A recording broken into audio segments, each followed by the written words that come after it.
Unraveling the historical narratives of Russia and Ukraine, Tsarist Russia, in an attempt to solidify its imperial ambitions, crafted a historical narrative that conveniently intertwined the histories of Russia and Ukraine, beginning with the emergence of Kievan Rus.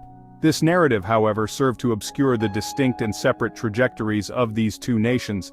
The Tsars aimed to legitimize their rule over Ukrainian lands by portraying it as a natural extension of a shared heritage, rather than an act of conquest.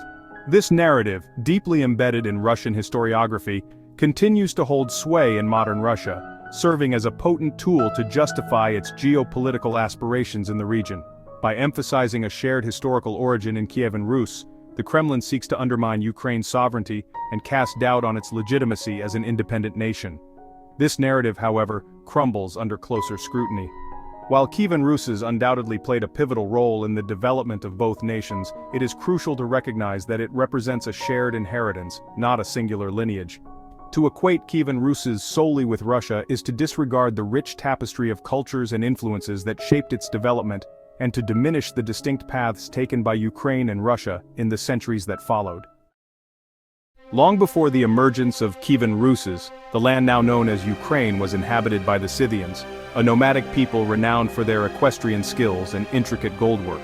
The Greek historian Herodotus, in his seminal work The Histories, provides a detailed account of Scythia, describing its borders as extending from the Danube River in the west to the Don River in the east, encompassing much of present-day Ukraine.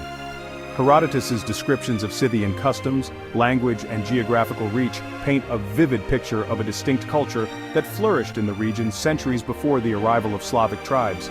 Archaeological discoveries across Ukraine, including the stunning gold artifacts unearthed in the burial mounds known as kurgans, further corroborate Herodotus's accounts and attest to the richness of Scythian civilization.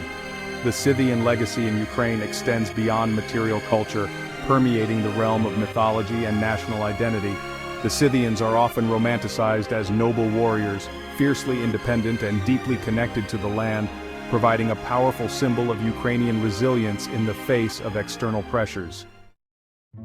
The narrative propagated by Tsarist Russia often points to the arrival of the Varangians, commonly identified as Vikings, and the legendary figure of Rurik as the foundational moment in the history of both Russia and Ukraine.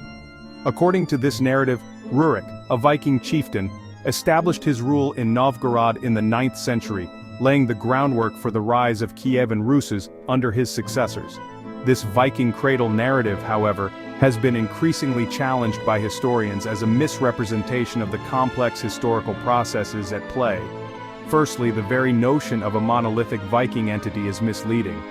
The term Viking encompassed a diverse group of Scandinavian seafarers, traders, and warriors, not a unified political force with expansionist ambitions. Moreover, the extent of Viking influence in the establishment of Kievan Rus is debatable.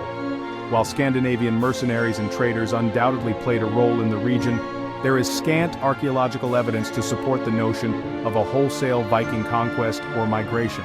The paucity of Viking cultural artifacts in Kiev, the heart of Kievan Rus, further undermines the Viking cradle narrative. While remnants of Scandinavian presence are evident in the north of Russia, they are conspicuously absent in the south, suggesting a more nuanced and localized influence.